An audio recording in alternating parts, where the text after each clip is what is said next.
අමීර් ඛාන් නැවත යුග දිවියට. ඔව් ඒ සත්‍යයක්. බොලිවුඩ් සිනමාවේ අතිශය ජනප්‍රිය සේම කවුරුත් ආදරය කරන චරිතයක් තමයි අමීර් ඛාන් කියන්නේ. ලෝපුරා ඉතා විශාල රසික ප්‍රජාවක් අමීර් ඛාන්ට ආදරය කරන්නේ ඔහු දශක කිහිපයක් පුරා රංගනින් දායකු චිත්‍රපට රැසකටම අති දක්ෂ අයුරින් ඔහුගේ රංග ප්‍රතිභාව විදහා දැක්වූ නිසාවෙන්.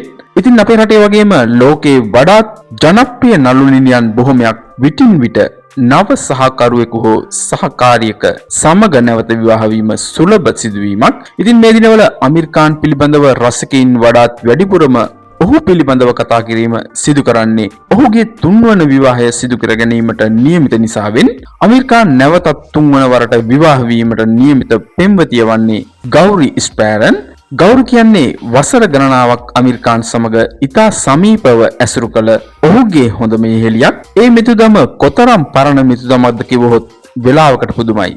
ඒ වසර 25ක මිතුදමක්. ඉතින් මේ විවාහයට මේ වෙද්දී දෙදෙනාම සියලු කටයුතු සූදානම් කර තිබෙන අතර මෙම මාස තුල දෙදෙනා අතර විවාහය සිදු වෙන බවට ඉන්දිය මාධ්‍ය වාර්තා කරලා තියෙනවා. මේ අතර අමීර් ඛාන් ඉන්දිය මාධ්‍ය වෙත අදහස් පළ කරමින් වැඩිදුරටත් සඳහන් කරලා තියෙන්නේ මගේ නව විවාහය අනපේක්ෂිත ලෙසින් සිදු වූ සිදුවීමක් බවයි. එම අනපේක්ෂිත මුණගැසීම මත අපි එකිනෙකා ගොඩක් හොඳින් හඳුනාගත්තා. පස්සේ අපි හොඳ මිතුරන් වුණා. ඒ මිතුරුකම පස්සේ ආදර කතාවක් බවට පත් වුණා. පසුගිය කාලය තුල මම හිතාගෙන උන්නේ මම ගොඩක් වයසට ගිය කෙනෙක් කියලා.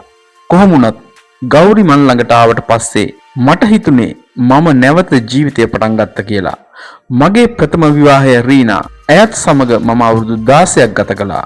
ඊට පස්සේ මගේ දෙවන බිරිය වූ කිරන් සමගත් මම අවුරුදු ගාණක් ජීවත් වුණා. කොහොම වුණත් ඒ දෙදෙනා සමග මම විවිධ ආකාරවලින් සමීපව එකට ඉන්නවා. දැන් මම ඉන්නේ සම්පූර්ණයෙන්ම ගෞරි සමග. ඉතින් ගෞරි පිළිබඳවත් ඉන්දිය මාධ්‍ය ගොඩක් කරුණු වාර්තා කරලා තියෙනවා. ගෞරි රූපලාවන්‍ය ශිල්පිනියක් වන අතර ඇයද මීට පෙර විවාහ වූ කාන්තාවක්. ඇයට 7 හැවිරිදි පුතෙකු සිටින අතර තම පුතා සමග තනිවම දිවි ගෙවපු කාන්තාවක්.